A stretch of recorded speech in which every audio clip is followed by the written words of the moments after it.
So hello everyone, welcome back to your channel. आप इस series में 21 डेज का क्रैश कोर्स जो चल रहा है, इसमें डेफिनेटली अभी तक बहुत कुछ सीख रहे हैं। आपने स्टार्टिंग में जब समझा कि आपको इन्वेस्टमेंट फंडामेंटल एनालिसिस की बात करनी है और अगर आपको ट्रेड करना है तो आपको टेक्निकल एनालिसिस की बात करनी है।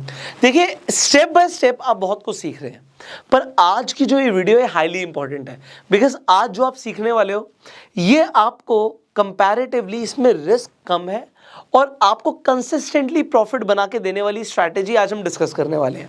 अब मैंने क्यों बोला कि रिस्क कम है? देखिए, स्विंग ट्रेडिंग क्या होती है? स्विंग ट्रेडिंग का मतलब होता है कि हम सबसे पहले तो स्टॉक्स में इन्वेस्ट करते हैं। इन्वेस्ट क्यों करते हैं? यहां पर हम बाय करते हैं। आगे जब आप समझोगे, हम इंट्राडे की हम बात कर रहे थे, हम ऑप्शंस की बात करते हैं, हम फ्यूचर्स की बात करते हैं, तो वहां पर आप बाय एंड सेल दोनों कर सकते हो। पर स्विंग ट्रेडिंग में हम सिर्फ खरीदते हैं, वो भी हम स्टॉक्स खरीदते हैं। और हमारा मोटिव क्या होता है कि कुछ दिनों से लेकर कुछ महीनों तक हमें अच्छे रिटर्न्स मिल जाए, हमें अच्छा प्रॉफिट मिल जाए, इसलिए हम स्विंग ट्रेडिंग करते हैं। अब सबसे पहली चीज, जो सबसे बड़ी गलती लोग स्विंग ट्रेडिंग करते हुए करते हैं। अच्छा, स्विंग ट्रेडिंग वाले, अब स्विंग ट्रेडर और एक इन्वेस्टर में क्या फर्क है, आप मुझे बताइए। इन्वेस्टर भी इन्वेस्ट करता है स्टॉक्स में, स्विंग ट्रेडर भी इन्वेस्ट ही कर रहा है स्टॉक्स में, तो फर्क क्या है? फिर इसे ट्रेडर क्यों बोल रहे हैं? ट्रेडर इसलिए बोल रहे हैं क्योंकि ट्रेडर का माइंडसेट क्लियर होता है कि इसका स्टॉप लॉस क्या है, कब निकलना भी है, एग्जिट पॉइंट भी क्लियर होता है और उसके टारगेट्स भी क्लियर होते हैं। बट जब हम जनरली इन्वेस्टमेंट की बात करते हैं, वहां पर होराइजन 5 साल से ज्यादा बड़ा हो जाता है। जब आप 5 साल से बड़ा सोच रहे हैं तो आप एसआईपी करते हैं, ईटीएफ में इन्वेस्ट करते हैं, आप म्यूचुअल फंड्स में भी एसआईपी करा रहे हैं, तो आपका होराइजन 5 साल से ऊपर का है, तो आप लॉन्ग टर्म सोच रहे हो। अब यहां पर आपको यह फर्क नहीं पड़ेगा कि बीच में अगर मार्केट गिर जाती है या बहुत ज्यादा बढ़ जाती है तो आप बेचने का नहीं सोचोगे, प्रॉफिट बुकिंग का नहीं सोचोगे। बट अब ट्रेडर को भाई प्रॉफिट चाहिए, उसको अपना लॉस भी मिनिमाइज करना है। तो जब आप ट्रेडिंग की बात कर रहे हो, स्विंग ट्रेडिंग, जैसे मैंने बोला, कुछ दिनों से लेकर कुछ महीनों तक हो सकती है, साल में भी जा सकती है, लोग कैरी कर सकते हैं अपनी पोजीशन को। पर यहां पे स्टार्टिंग में मैंने बताया आपको कि लॉस के चांसेस कम होते हैं, क्योंकि अगर आप, अब यहां पर लॉस के चांसेस क्यों कम होते हैं इसके ऊपर जस्ट मैं अभी बात करने वाला हूं। पर जब हम इंट्राडे की बात करते हैं, हम फ्यूचर्स एंड ऑप्शंस की बात करते हैं, तो वहां पर आपके पास इंट्राडे में एक दिन में खरीदना है, एक दिन में बेचना है। अगर हम बात कर रहे हैं फ्यूचर्स की, ऑप्शंस की, आपकी एक्सपायरी होती है, तो एक एक्सपायरी पर जाके आपका प्रॉफिट होगा या लॉस होगा, उसे रियलाइज करना पड़ेगा। बट यहां पर अगर आपको लग रहा है कि कुछ शॉर्ट टर्म के लिए आपका स्टॉक का प्राइस नीचे भी जा रहा है, तो आप चाहो तो उसे ना बेचो, एंड जब प्रॉफिट आएगा आप तब बेचोगे, तो इसमें पहली बात तो लॉस के चांसेस कम होते हैं। पर फिर भी लोग लॉस कर लेते हैं, उसका सबसे बड़ा रीजन है कि लोग सिर्फ और सिर्फ पेनी स्टॉक्स में इन्वेस्ट करते हैं। लोगों को लगता है कि हम पेनी स्टॉक्स में इन्वेस्ट कर रहे हैं, हम तो इन्वेस्टर हैं। भाई, आप स्पेक्यूलेटर हो। अगर आप सिर्फ पेनी स्टॉक्स में इन्वेस्ट करते हो, सिर्फ कि भाई पेनी में ही करेंगे, पेनी का मतलब क्या हो गया? जो 50 रुपए से कम है, मतलब कौड़ियों के भाव जो स्टॉक्स हैं, आप 2 रुपए, 4 रुपए, 5 रुपए, 10 रुपए का स्टॉक ढूंढ रहे हो कि 10 रुपए का 100 रुपए का हो जाएगा, मल्टी बैगर बन जाएगा, 10 रुपए का 100 रुपए का, 10 गुना की रिटर्न्स। 1 लाख डाला, 10 लाख हो गए। ऐसा नहीं, ऐसा नहीं होता, होता है, पर आप स्पेक्यूलेट कर रहे हो मेरे भाई।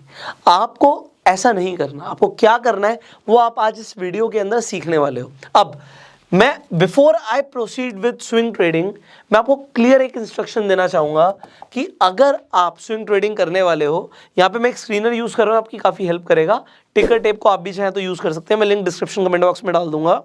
यहां पे आप स्टॉक स्क्रीनर पर जाइए और सबसे पहले यहां पे स्टॉक यूनिवर्स पे आप क्लिक करेंगे तो यहां पर निफ्टी 100 आएगा। निफ्टी 100 में आपको यहां पर इंडिया की टॉप 100 कंपनियां दिखेंगी। मैं आपको जेन्युइनली बता रहा हूं, अगर आप इन्वेस्ट करते हैं या फिर आप स्विंग ट्रेड भी करते हैं, ये 100 कंपनियों से बाहर आपको नहीं निकलना है। आपके लॉस होने के चांसेस बहुत कम हो गए, क्योंकि आपने इंडिया की टॉप 100 कंपनीज के अंदर ही रहना है। और स्विंग ट्रेडिंग के अंदर आप पैसा लगाते हो, आप इन्वेस्ट कर रहे हो, तो अगर आपने गलती भी करी होगी तो गलती भी इंडिया की टॉप 100 कंपनीज में हुई है, तो आपका पैसा डूबने के चांसेस बहुत कम हो जाते हैं। जो लोग कहते हैं ना पैसा बर्बाद हो गया, सब डूब गया, किसी ने पैसा लगाया था, बहुत दिक्कत हो गई, तो वो बेसिकली अगर वो स्विंग ट्रेड कर रहा है तो वो टॉप 100 कंपनीज में नहीं होगा। अब चेक कीजिएगा, टॉप 100 कंपनीज में आपका ऐसा नहीं होगा कि सब कुछ ही बर्बाद हो गया, और फिर ऐसा जरूरी नहीं कि एक ही स्टॉक में सारा पैसा डालना है, हम डाइवर्सिफिकेशन की भी बात करेंगे। सो मैंने आपको क्या बोला कि सबसे पहले आप चेक करना है कि जिस भी स्टॉक में आप पैसा डालने वाले हो वो टॉप 100 में है या नहीं है। पर अब आपका सवाल आ सकता है कि कैसे पता लगेगा कि इन टॉप 100 में 100 कंपनीज हैं, इन 100 में भी किस में पैसा लगाना है। तो उसके लिए अब हम आप जो स्ट्रैटेजी शेयर करने वाले हैं वो आपको बताने वाले हैं। अभी तक आपने देखिए 3 तरीके की एनालिसिस होती है। स्टार्टिंग में हमने बात करी थी कि आपको फंडामेंटल एनालिसिस के ऊपर हमने बात करी, जिसमें हमने बताया कि आपको वैल्यू इन्वेस्टिंग कैसे करनी है, आपको स्टॉक्स को चूज कैसे करना है। तो फंडामेंटल एनालिसिस हो गई, दिस वाज पार्ट नंबर 1। दूसरा होता है टेक्निकल एनालिसिस, कि आप प्राइस को देखते हो, आप यहां पर सपोर्ट रेजिस्टेंस ट्रेड करते हो, यहां पर आप इंडिकेटर्स को भी अप्लाई करते हो, तो आप टेक्निकल एनालिसिस करते हो, और टेक्निकल्स देख के आप ट्रेंड आइडेंटिफाई करते हो, ट्रेंड ट्रेडिंग करते हो, बहुत कुछ आप कर सकते हो प्राइस एक्शन के थ्रू टेक्निकल एनालिसिस के अंदर। तो ये 2 एनालिसिस तो आपने समझ ली, बट इसके अलावा भी एक एनालिसिस होती है, और वो भी आपको स्टॉक मार्केट में अगर आपको लॉन्ग टर्म पैसा कमाना है तो आपको आनी चाहिए। और तीसरी होती है क्वांटिटेटिव एनालिसिस। अब ये क्वांटिटेटिव एनालिसिस क्या होती है? अगर मैं 1 मिनट के लिए यहां पे वीडियो रोक दूं और आपसे पूछूं कि व्हाट इज क्वांटिटेटिव एनालिसिस, तो आप लोग हो सकता है कंफ्यूज हो जाओ, बट मैं आपको बताता हूं। ये बेसिकली एनालिसिस होती है कि हम डेटा देख के एनालिसिस करते हैं कि प्राइस ऊपर जाएगा या नीचे जाएगा। अब हम यहां पर बैलेंस शीट को देखने की बात नहीं कर रहे, उस डेटा की बात नहीं कर रहे, यहां पे हम प्राइस एक्शन को नहीं देख रहे, हम क्या देख रहे हैं, डेटा को देख रहे हैं। अब डेटा को देखकर भी ट्रेडिंग होती है, आज भी आप सीखेंगे। इनफैक्ट जब हम ऑप्शन चेन की बात करेंगे, ऑप्शन चेन एनालिसिस भी सीखेंगे, तब भी हम डेटा को देखकर ट्रेड करना सीखने वाले हैं। सो अब आज आप एक स्ट्रैटेजी सीखने वाले हैं स्विंग ट्रेडिंग के लिए, जो कि बेस्ड होगी क्वांटिटेटिव एनालिसिस के ऊपर। एंड इसके लिए मैं आपको अकेला नहीं सिखाने वाला, हमारे साथ है one and only mister CA Nitin Murarka. So अब मैं आपको डायरेक्टली उनसे मिलवाने वाला हूं, and here we go. So जैसे कि आप देख सकते हैं कि नितिन जी हमारे साथ कनेक्ट हो चुके हैं, एंड सर आज आपको एक बड़ी स्पेशल स्विंग ट्रेडिंग स्ट्रैटेजी देने वाले हैं। सो सर लोग एक्साइटेड है बहुत ज्यादा आपसे सीखने के लिए, एंड आप बिल्कुल अपनी स्ट्रैटेजी लोगों के साथ शेयर कीजिए सर आज। देखिए, स्विंग ट्रेडिंग की जो आपने बात करी, तो स्विंग जो ज्यादातर लोगों का कॉन्सेप्ट है या वो ट्रेडिंग करते हैं, वो स्विंग चार्ट्स पे निकालने की कोशिश करते हैं कि क्या स्विंग चल रहा है, लोअर लोज बन रहे हैं या हायर हाइज बन रहे हैं। बट यहाँ पे हम स्विंग ट्रेडिंग की जो बात करने वाले हैं वो एक डेटा के थ्रू बात करने वाले हैं, और वो डिलीवरी डेटा है। क्योंकि आजकल हम लोग देख रहे हैं कि रिजल्ट सीजन चल रहे हैं, और आपने देखा होगा मारुति में बहुत अच्छी मोमेंटम बनी रिजल्ट्स के बाद। एक्सिस बैंक रिजल्ट के बाद करीब 10% ऊपर गया। तो क्या कुछ डेटा पॉइंट से इस तरीके की मूव को हम कैच कर सकते हैं या नहीं कैच कर सकते हैं, वो हम जानने की कोशिश करेंगे। और हम स्विंग ट्रेडिंग डिलीवरी के थ्रू पकड़ने की कोशिश करेंगे कि क्या हम शॉर्ट टर्म में, यानी 3 से 5 दिन के टाइम फ्रेम में, या फिर रिजल्ट्स के पहले मार्केट में स्टॉक्स को खरीद के क्या 5-7% रिटर्न हम बना सकते हैं। तो वो हम आज समझने की कोशिश करेंगे पुष्कर। बिल्कुल सर, बिल्कुल कंटिन्यू कीजिए सर, प्लीज अपनी स्ट्रैटेजी आज आपके पास जो है वो लोगों के साथ शेयर कीजिए सर। जी बिल्कुल। तो देखिए, जो मेरा आज फोकस पॉइंट है वो डिलीवरी डेटा पे है, और हम ये समझने की कोशिश करते हैं कि सबसे पहले डिलीवरी क्या होती है, किस तरीके से डिलीवरी काम करती है, फिर मैं स्ट्रेटजीज में आऊंगा। तो जैसे हम लोग ट्रेडिंग करते हैं, तो एक तो ट्रेडिंग वॉल्यूम हो गया, जो हम लोग वॉल्यूम कर रहे हैं उसे हम वॉल्यूम बोलते हैं, यानी जो हम खरीद बिक्री कर रहे हैं उसे हम वॉल्यूम बोलते हैं। और डिलीवरी का मतलब हो गया कि जो जिसे आप कैरी फॉरवर्ड करते हो, यानी कि ट्रेडिंग वॉल्यूम करने में आपका मार्जिन लगता है, और डिलीवरी लेने में क्या होता है, आपकी कैपिटल ज्यादा लगती है, कैपिटल डिप्लॉयमेंट होती है। जैसे फॉर एग्जाम्पल रिलायंस का शेयर है, रिलायंस का शेयर जिसका भाव मान लीजिए 2500 रुपया चल रहा है, और आपने 100 शेयर का इंट्राडे में आपने ट्रेडिंग करी, तो उसमें क्या आप केवल मार्जिन देकर के शेयर की ट्रेडिंग कर सकते हो, और अगर आपको प्रॉफिट होता है तो आप क्या करते हो, इंट्राडे में उसे स्क्वायर ऑफ कर देते हो। और अगर कई बार क्या होता है कि आपको ऐसा लगता है कि आने वाले समय में स्टॉक में पॉजिटिव मोमेंटम बना रहेगा या ऊपर जाएगा, तो आप उसे डिलीवरी लेकर के जाते हो। तो जब आप इंट्राडे ट्रेड करते हो तो आपकी कैपिटल कितनी लगती है, केवल 15 से 20% मार्जिन लगती है। और जब आप कैरी करते हो तो कितनी कैपिटल लगती है, पूरा का पूरा share price multiplied by quantity जो आप कैरी कर रहे हो। इसका मतलब ये हुआ कि कैरी फॉरवर्ड में, यानी डिलीवरी जब हम कैरी करेंगे तो हमारा कैपिटल का डिप्लॉयमेंट है, और जब हम इंट्राडे ट्रेड कर रहे हैं तो हमारा केवल मार्जिन लग रहा है। तो ये हो गया पॉइंट नंबर 1। दूसरा यहाँ पे समझने वाली बात यह है कि सपोज कीजिए आपने 100 शेयर की ट्रेडिंग करी, उसमें से कई बार ऐसा होता है कि आप 50% आप इंट्राडे स्क्वायर ऑफ कर देते हो क्योंकि आपके पास सपोज कैपिटल कम है, और 50% आप डिलीवरी ले जाते हो। तो आपका डिलीवरी परसेंटेज कितना हुआ? 50% हुआ, क्योंकि आपने 100 शेयर का वॉल्यूम किया और उसमें से आधी आपने डिलीवरी कैरी कर ली, यानी 50% आपने डिलीवरी कैरी कर ली 50 शेयर की, तो उसे हम डिलीवरी परसेंटेज कितना बोलेंगे? 50% बोलेंगे।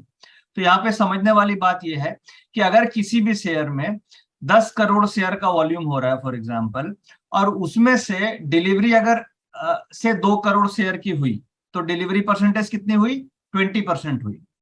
अगर उसका डिलीवरी 5 करोड़ शेयर की हुई तो डिलीवरी परसेंटेज कितनी हुई?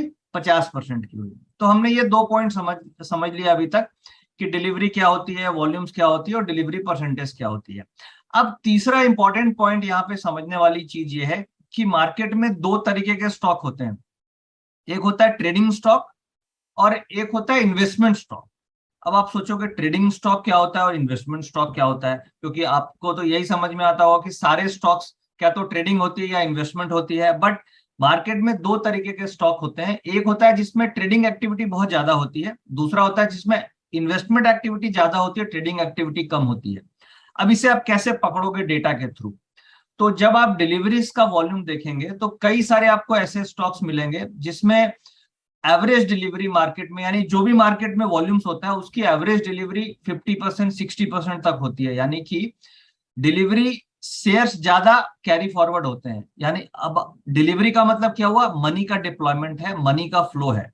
डिलीवरी कम होने का मतलब क्या हुआ? कि ट्रेडिंग वॉल्यूम ज्यादा हो रहा है, वहां पे मार्जिन डिप्लॉयमेंट ज्यादा है।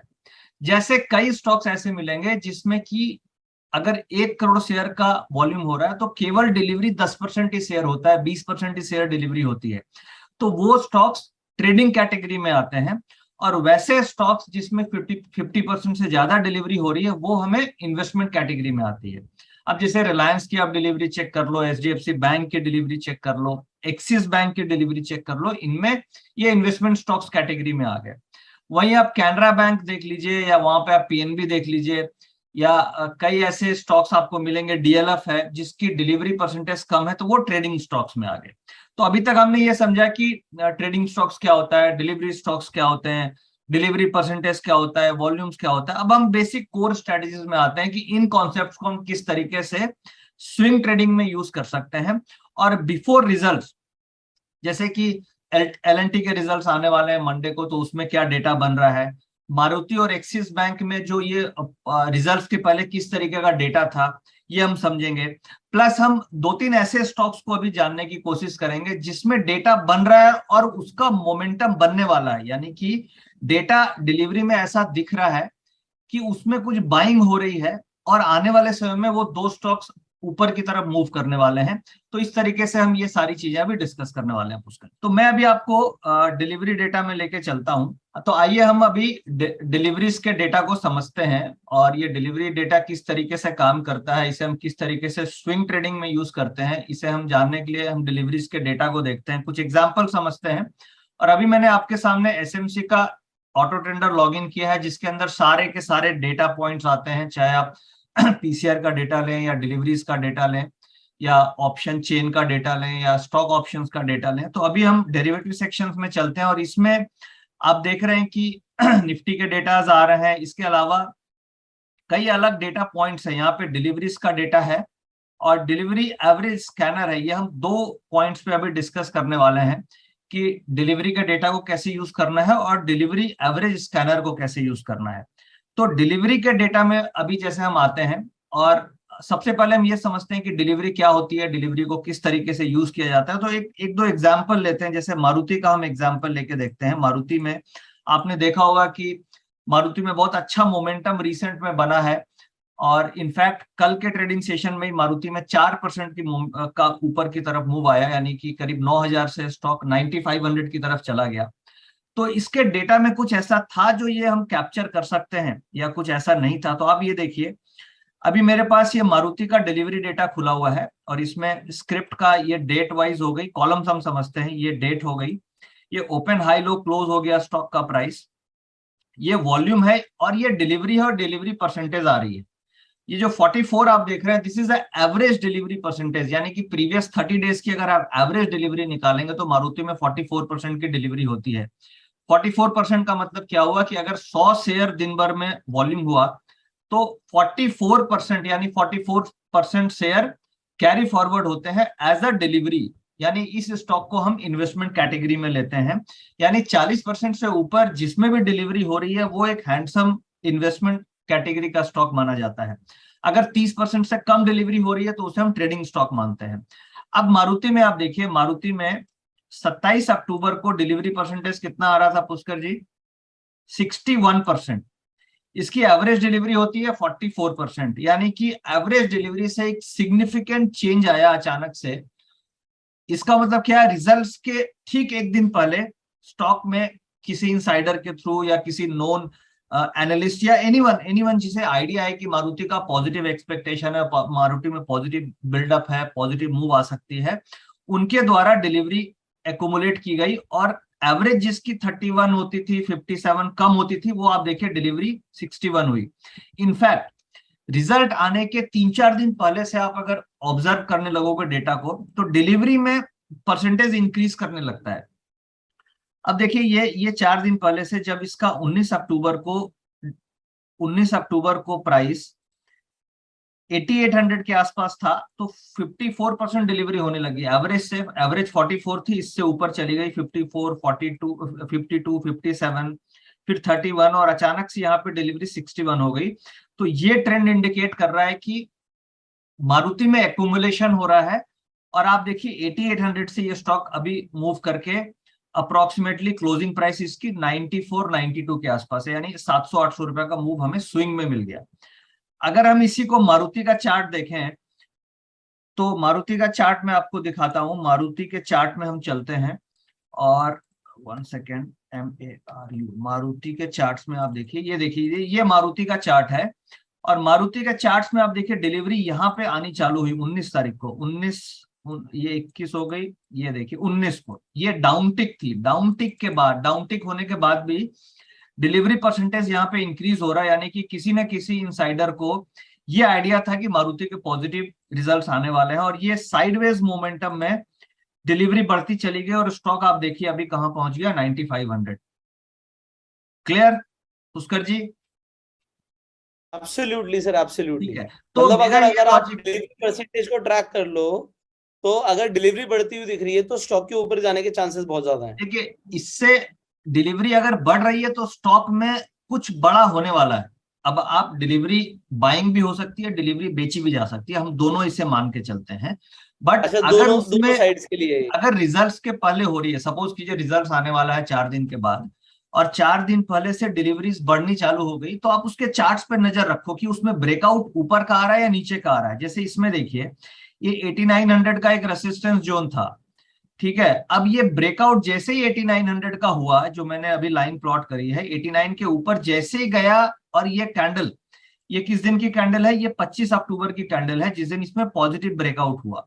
अगर ये पॉजिटिव ब्रेकआउट हुआ और डिलीवरी बढ़नी चालू हुई 19 तारीख से और ब्रेकआउट हो रहा है मेरा 25 तारीख को, इसका मतलब क्लैरिटी मुझे मिल गई कि रिजल्ट्स आने वाला है और डिलीवरी परसेंटेज इंक्रीज हुई है और पॉजिटिव ब्रेकआउट हो रहा है, इसलिए इसमें हम पॉजिटिव एक्सपेक्टेशन लेकर के चल सकते हैं। इनफैक्ट जी बिजनेस पे मैंने ये एनालिसिस भी दी थी मारुति पे, जब ये 9000 के आसपास था, कि इसमें पॉजिटिव बिल्डअप है और ये स्टॉक ऊपर की तरफ जाने वाला है। और ये एनालिसिस मैंने दी थी ये करीब 3-4 दिन पहले रिजल्ट्स के आने के पहले। तो इस तरीके से आप स्विंग ट्रेडिंग भी कर सकते हो। अगर और कोई एग्जांपल लें तो रिसेंट में हम लोगों ने देखा है कि एक MGL भी आप देख सकते हो। MGL में भी एक अच्छा मोमेंटम बना है। ये देखिए MGL का चार्ट हम देख रहे हैं, ये 2-3 दिन में आप देखिए MGL में कितना अच्छा मोमेंटम बना।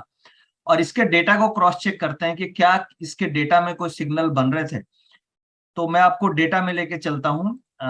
अब देखिए मारुति के बाद हम MGL का डेटा देखते हैं। MGL का डेटा, अब देखिए MGL में एवरेज डिलीवरी कितनी होती है? 32%, यानी 100 में से केवल 32% शेयर ही इसकी एवरेज डिलीवरी होती है। इसे हम ट्रेडिंग स्टॉक मानते हैं, ना कि investment stock as of now मानेंगे। करंट सिचुएशन में ये ट्रेडिंग स्टॉक है क्योंकि इसकी डिलीवरी 40% से नीचे चल रही है। अब इसमें जब अचानक से ट्रेडिंग स्टॉक में कुछ इन्वेस्टमेंट एक्टिविटी हो जाए तो इसका मतलब कुछ उसमें डिफरेंट चीज होने वाली है। अब आप ये देखिए 24 अक्टूबर को ट्रेडिंग स्टॉक में कुछ इन्वेस्टमेंट एक्टिविटी हो गई और 53% डिलीवरी उठ गई, करेक्ट। अब हमें इसमें ऑब्जर्व करना पड़ेगा कि प्राइस क्या बोल रहा है, प्राइस इसमें क्या इंडिकेट कर रहा है। अब ये देखिए डिलीवरी उठी और प्राइस में ऊपर की तरफ ब्रेकआउट हुआ, तो वो क्लैरिटी हमें ये उससे सिग्नल मिला कि साइडवेज मोमेंटम में डिलीवरी एक्युमुलेशन हो रहा है और प्राइस का जैसे ही ऊपर ब्रेकआउट हुआ उसका मतलब क्लियर था कि ये एक्युमुलेशन के बाद ब्रेकआउट हुआ, तो आप इससे स्विंग को ट्रेड कर सकते हो। सो नितिन जी, जो आपने एग्जांपल्स दिए इससे ये क्लैरिटी हो गई कि अगर डिलीवरी बढ़ रही है तो कुछ बड़ा होने वाला है, और आपने बोला जिस साइड ब्रेकआउट होगा उस साइड आप नजर रखिए, उस साइड स्टॉक के जाने के चांसेस ज्यादा हैं। तो अभी एक और एग्जांपल मैं देख रहा था पिछले महीने, सन फार्मा भी काफी बड़ा है, तो उसका डिलीवरी डेटा कैसा रहा वो भी आप एक बार लोगों को दिखाइए। जी बिल्कुल, देखिए सन फार्मा पिछले एक्सपायरी में करीब करीब 10% के ऊपर की तरफ मूव आई है, करीब 900 रुपए से ये 1010 के आसपास आ गया। तो सन फार्मा के डेटा को हम चेक करते हैं कि क्या इसके डेटा में कुछ डिलीवरीज में कुछ दिख रहा था।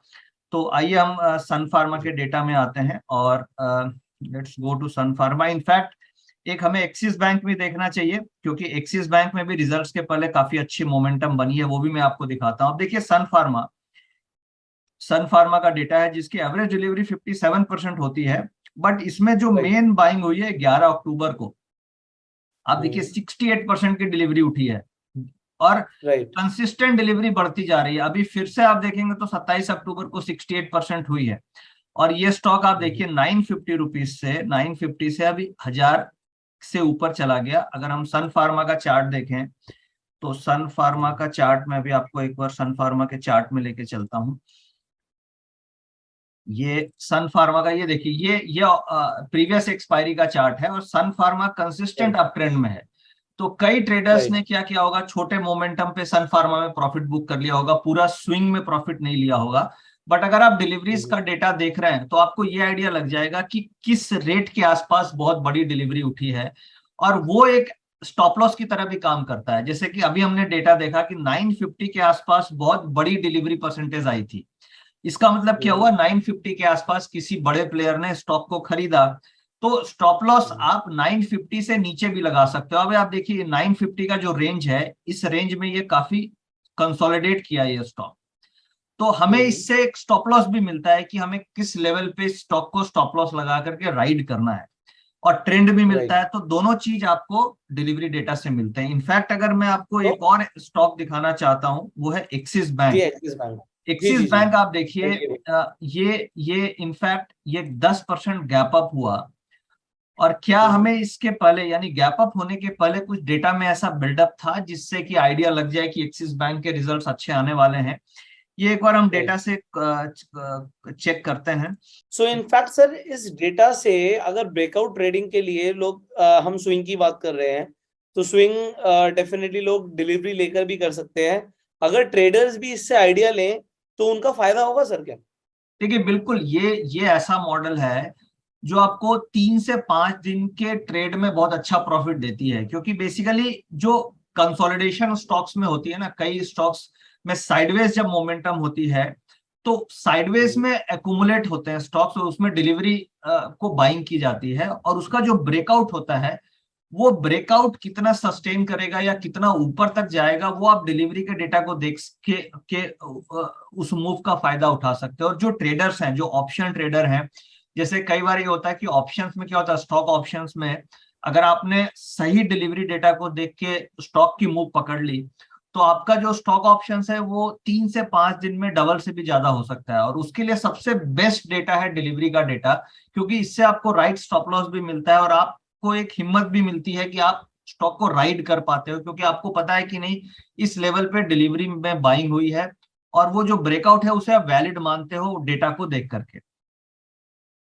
सर ये तो मुझे समझ आ रहा है, ये तो चलो हम डेटा देख के अब तो जो हो गया हम उसके ऊपर बात कर रहे हैं। अब बहुत सारे लोग होंगे जो आज इस वीडियो को देख रहे होंगे और वो जानना चाह रहे होंगे सर अब आगे क्या होगा, कौन से स्टॉक्स में नितिन जी की एनालिसिस है जो बढ़ने वाला है, तो उनके ऊपर भी आप लोगों को गाइड कीजिए। राइट। इसी आपकी स्ट्रैटेजी से, ये जो आपका स्विंग ट्रेडिंग का ये मेथड है कि 4-5 दिन में एक बड़ा मोमेंटम कैच करो, तो वो 4-5 दिन में जो बड़ा मोमेंटम कैच होना है, अब आने वाले आपको क्या दिख रहा है, कौन से स्टॉक्स में आ सकता है? देखिए, अभी तो हमने ये बात करी कि रिजल्ट्स के पहले ये स्टॉक्स थे जो ऑलरेडी मूव कर चुके हैं। अब हम दो ऐसे स्टॉक्स फिल्टर करते हैं जिसमें मोमेंटम आने के चांसेस हैं इसी डेटा के बेसिस पे। और उस दो स्टॉक में जाने के पहले मैं फटाक से आपको एक्सिस बैंक दिखा देता हूँ। एक्सिस बैंक में ये देखिए 750 के आसपास से बाइंग होनी चालू हो गई थी, और अभी देखिए ये 750 से स्टॉक करीब 900 के आसपास आ गया। यहाँ पे देखिए 69% के आसपास डिलीवरी थी। प्लस इस मॉडल में सबसे इंपॉर्टेंट चीज है डिलीवरी एवरेज स्कैनर। ये स्कैनर हम लोगों ने बिल्ड कर रखा है। सपोज मैं यहाँ पे 70% का फिल्टर डालूं और इसको क्लिक करूं, तो आपको 29 तारीख को यानी प्रीवियस 28 तारीख को यानी कल के ट्रेडिंग सेशन में जिन स्टॉक्स में भी 70% से ज्यादा डिलीवरी हुई है वो हमारे पास फिल्टर होके आ जाते हैं। जैसे ये देखिए एचडीएफसी एएमसी आईटीसी और टीसीएस, ये 4 स्टॉक्स फिल्टर होके आ गए जिसमें डिलीवरी 70% से ज्यादा हुई है और जिसकी एवरेज डिलीवरी ये होती है। अब इसमें देखने वाली स्टॉक कौन सी सबसे इंपॉर्टेंट है? आईटीसी है, क्योंकि जिसकी एवरेज होती थी 56 हुई है 72, यानी एवरेज से बहुत ज्यादा ऊपर है। यानी आईटीसी का हमें ध्यान रखना है कि इसमें कोई अगर ऊपर की तरफ मोमेंटम आता है या ब्रेकआउट होता है तो वो वैलिड ब्रेकआउट होगा। चार्ट खोलिए सर, आईटीसी का ही चार्ट हाँ, खोलिए। अब यहाँ पे हाँ, सवाल भी आएगा और मैं आपसे ये भी जानना चाहूंगा कि इसकी एनालिसिस के बाद आप स्टॉप लॉस भी क्या देंगे लोगों को अगर वो बिल्कुल। एंट्री करते हैं? अब देखिए इसमें क्या है, लो इस दिन का लो और हाई बड़ा इंपॉर्टेंट है। 348 और 345 का लो है, 348 का हाई है। अगर ये हाई ब्रेक करेगा तो हमारा एजम्पशन होता है कि डिलीवरी में बाइंग हुई है, क्योंकि जो भी ट्रेडिंग हुई होगी ये 72% डिलीवरी ये इसी हाई लो के बीच में हुई होगी। करेक्ट। अगर ये हाई ब्रेक कर रहा है तो ये डिलीवरी बायर है, और लो ब्रेक कर रहा है तो डिलीवरी सेलर है। करेक्ट। तो हम ये हाई लो को नोट करके रखेंगे। अगर ये 349 के ऊपर क्लोजिंग होता है तो डिलीवरी ब्रेकआउट, और 345 के नीचे क्लोज होता है तो शॉर्ट टर्म एक प्रॉफिट बुकिंग आ सकती है। अब हम आईटीसी के चार्ट में चलते हैं। अब ये देखिए आईटीसी अभी क्या है, बिल्कुल हम देख रहे हैं कि ये साइडवेज चल रहा है। 344 का यहाँ पे हम देख रहे हैं एक सपोर्ट लेवल दिख रहा है हमें, और ये एक रेसिस्टेंस दिख रहा है 350 का। यानी इस रेंज में दो ही चीज होंगे, क्या तो एकुमुलेशन होगा या डिस्ट्रीब्यूशन होगा। स्टॉक में दो चीज होता है, एकुमुलेशन एंड डिस्ट्रीब्यूशन। तो यहाँ पे डिलीवरीज बढ़ रही है। ये देखिए स्टॉक में प्राइस बिल्कुल फ्लैट चल रहा है और डिलीवरी बढ़ रही है, यानी कि या तो एकुमुलेट हो रहा होगा या डिस्ट्रीब्यूट हो रहा होगा। अब जैसे ये 350 ब्रेक करेगा तो मेरा क्या होगा, ये उस समय हम इंटर करेंगे कॉल ऑप्शन में। 350 के ऊपर आप कॉल ऑप्शन ले, आपका स्टॉप लॉस क्या आ जाएगा, 345 का स्टॉप लॉस आ जाएगा, क्योंकि डिलीवरी परसेंटेज सबसे ज्यादा हुआ है 28 को और इसका लो कितना है 345। तो ये आपका स्टॉप लॉस हो गया, और फिर आपको ऊपर टारगेट कम से कम 360 तक के बन सकते हैं। करेक्ट। ठीक है। Right sir, absolutely. अब आपका एक और क्वेश्चन, और अगर ये नीचे की तरफ जाता है, और अगर ये नीचे की तरफ जाता है तो अगर ये इसने ब्रेक कर दिया 345, तो फिर हम ये एज्यूम करेंगे कि यहाँ पे एक शॉर्ट टर्म डिलीवरी बिकी है और ये वापस नेक्स्ट सपोर्ट लेवल 340 की तरफ आ सकता है। तो हमारा ट्रेड एंट्री तभी होगा जब इस कैंडल का ऊपर का ब्रेकआउट हो, यानी कि हम डिलीवरी से स्टॉक को फिल्टर करके रखेंगे और उसमें सपोर्ट रेजिस्टेंस ड्रॉ करके रखेंगे, और जैसे ही ऊपर का ब्रेकआउट होगा तब हम उसमें एंट्री करेंगे। जैसे फॉर एग्जांपल हमने मारुति को देखा, मारुति में डिलीवरी हो रही थी इस लेवल पे, बट ये कैंडल का ब्रेकआउट नहीं था। तो राइट टाइमिंग में एंट्री करने के लिए हमें ये ब्रेकआउट को ड्रॉ करना होगा। जैसे ये ब्रेकआउट होगा तब हमें एंट्री करना है। राइट। तो सर इससे मुझे ये पता लग रहा है कि एक आपके जो ऑटो ट्रेडर सॉफ्टवेयर था, एक बार सॉफ्टवेयर पर आइए।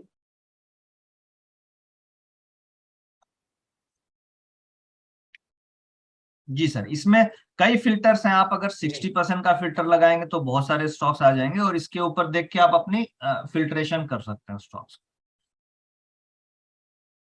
तो अगर मैं वही 70% वाला ही फिल्टर यूज करूं, और इससे मुझे हाई वॉल्यूम वाले स्टॉक्स मिल जाएंगे जिनमें वॉल्यूम हो रहा है और जिसमें डिलीवरी डिलीवरी हो हो रही है, रही है, मतलब एक जिसमें बड़ा डिलीवरी मोमेंटम आ ज्यादा सकता हो रही है, वो वाले स्टॉक्स को आप फिल्टर करके निकाल सकते हैं। है।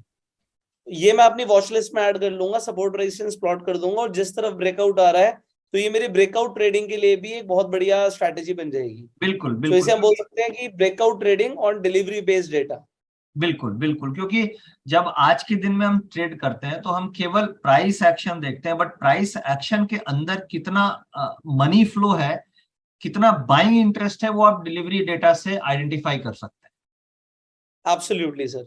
सो ये मुझे समझ आ गया। तो अभी आपने एक आईटीसी का एग्जांपल दिया, एक और एग्जांपल ले लेते हैं कि अभी आने वाले और कौन से स्टॉक में आपको लग रहा है कि तेजी आ सकती है। देखिए एग्जाम्पल के तौर पे जैसे मैं आपको एक एसीसी में लेके चलता हूँ। एसीसी का अगर आप चार्ट्स देखेंगे तो चार्ट्स एकदम सपोर्ट के आसपास है और ये धीरे धीरे स्टॉक का प्राइस ऊपर आ रहा है, करेक्ट। सर अब एक बार मुझे दिखाइए, चार्ट नहीं दिख रहा है, एक बार चार्ट हाँ, दिखाइए, चार्ट नहीं। हाँ, 1 सेकेंड। अब मैं आपको एसीसी का ये चार्ट देखिए, अब कोई भी चार्ट नहीं चार्टिस्ट आया, जब चार्ट चार्ट को अब आ गया। देखेगा तो हाँ लगेगा कि ये सपोर्ट लेवल पे है और ये ऊपर की तरफ जा रहा है, करेक्ट। अब हम इसे डेटा से वेरीफाई करते हैं कि ये जो एसीसी का चार्ट है, ये जो कैंडल्स बन रही है, ग्रीन कैंडल्स ऊपर जा रहा है, क्या ये ऊपर वाकई में जाएगा या फिजल आउट हो जाएगी। तो इसे हम जब डेटा में जाएंगे तो आइए हम डिलीवरी के डेटा में चलते हैं और डिलीवरी के डेटा से इसे हम क्रॉस वेरीफाई करते हैं। राइट। हम एसीसी में आते, अब देखिए एसीसी का डेटा में आया। अब एसीसी की एवरेज डिलीवरी कितनी होती है, 25% होती है, करेक्ट। राइट। बट हम राइट। रिसेंट में देख रहे हैं कि इसकी 41%, 41%, बार बार 40%, यानी कि एवरेज से डबल हो रही है डिलीवरी। हमें ये कंपेयर करना है कि एवरेज से कितनी ज्यादा डिलीवरी हो रही है। बेसिकली हमें ये नहीं देखना है कि 40% हो रही है, हमें देखना है कि एवरेज अगर 25 होती है तो आज 40 हो रही है, यानी कुछ ना कुछ डिफरेंट एक्टिविटी हो रही है। तो अब राइट। एसीसी का चार्ट अच्छा है और उसमें डिलीवरी 40% हो रही है। इसका मतलब ये जो मोमेंटम ऊपर की तरफ बन रहा है उसमें पॉजिटिव एक्सपेक्टेशन है। ये जो एसीसी का चार्ट अभी हम देख रहे हैं, इसमें ये अभी बिल्कुल सपोर्ट के आसपास आप देख रहे हो कि ये स्टॉक ट्रेड कर रहा है और ये धीरे धीरे स्टॉक में ऑलरेडी ब्रेकआउट लेने की पोजीशन में है। अगर आप देखेंगे तो करीब 2325 इसी रेसिस्टेंस को ये स्टॉक ब्रेकआउट ले रहा है, अभी just on the verge of breakout है। तो जी। डिलीवरी को डेटा को देख के हम एसीसी में हमें बाय ट्रेड बनाना चाहिए इस लेवल पे। स्टॉप लॉस आपका क्या बन जाएगा, ये स्टॉप लॉस बन जाएंगे 2260 के आसपास का स्टॉप लॉस बन जाएगा। और जी। स्विंग के ख्याल से ये कम से कम 2400 की तरफ ये स्टॉक मूव करना चाहिए और इस स्टॉक में अभी एक्यूमुलेशन हो रही है। एक और स्टॉक मैं आपके लिए लेके आया हूं, वो है गेल। गेल में भी सिमिलर काइंड ऑफ डेटा मुझे दिख रहा है। अब देखिए गेल, गेल में ये ब्रेकआउट हुआ है, जी। करेक्ट। पुष्कर जी गेल में दिख रहा है कि ये ब्रेकआउट हो रहा है, स्टॉक धीरे बिल्कुल धीरे क्लियर, ऊपर की तरफ मूव कर रहा है। अब जी इसे जी हम क्लियर। डिलीवरी के डेटा में चल के देखते हैं कि डिलीवरी के डेटा में क्या कुछ गेल में हो रहा है, तो हमें कॉन्फिडेंस आएगा कि नहीं गेल को हमें होल्ड करना चाहिए, करेक्ट। अब देखिए जी। गेल में 70% डिलीवरी उठी है, कितने के भाव पे, 87 के भाव पे। अभी ये 90 रुपया ही हुआ है, यानी बहुत ज्यादा मतलब मोमेंटम नहीं बना है।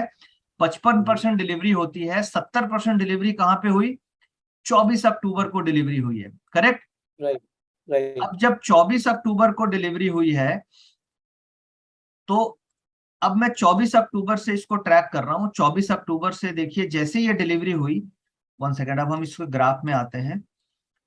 24 अक्टूबर कौन सा दिन था, ये देखिए 24 अक्टूबर है आपका 25, ये देखिए ये डेट है 24 अक्टूबर। इसका जैसे हाई राइट। ब्रेक किया 87 88 का, इसका मतलब मुझे समझ में आ गया ये डिलीवरी बाइंग है, करेक्ट। जी। और जैसे ये जी। 88 के ऊपर बंद होता आप क्या करते, इसकी कॉल ऑप्शन खरीदते नहीं खरीदते, राइट। Absolutely sir. ठीक है। और 88 के ऊपर उसको ये पुट भी 90 सेल के कर सकते थे। आसपास है और इसके टारगेट कम से कम 94 तक के बनते हैं। तो ये दो stock on the basis of delivery data ऐसा लग रहा है कि एसीसी और गेल ये दोनों में एक पॉजिटिव मोमेंटम, कम से कम 5 से 7% का ऊपर का मोमेंटम काफी शॉर्ट टर्म में मिल सकता क्या बात है सर।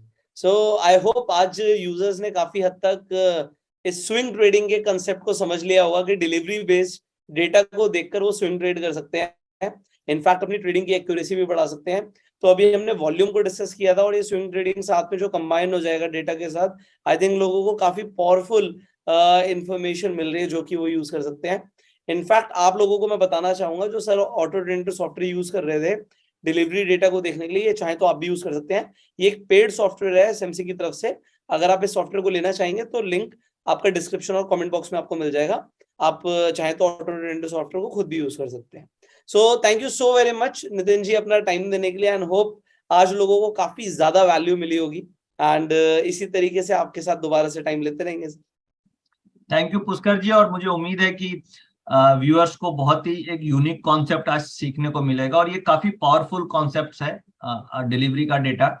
और अगर इसे आप अपनी चार्ट्स के साथ इंप्लीमेंट करेंगे तो आपकी एक्यूरेसी लेवल काफी हद तक इंप्रूव हो सकती है, बढ़ सकती है।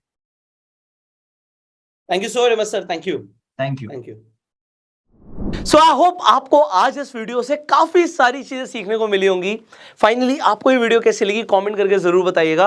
अगर आपके कुछ सवाल हैं तो आप वो भी कमेंट सेक्शन में पूछ सकते हैं और इस वीडियो को शेयर करना मत भूलिएगा। सो शेयर दिस वीडियो, अपना प्यार देने के लिए लाइक कर सकते हैं एंड अगर अभी तक सब्सक्राइब नहीं किया सब्सक्राइब कीजिए, बेल आइकन पर क्लिक कीजिए। I will see you in the next video. Till that time you go self made.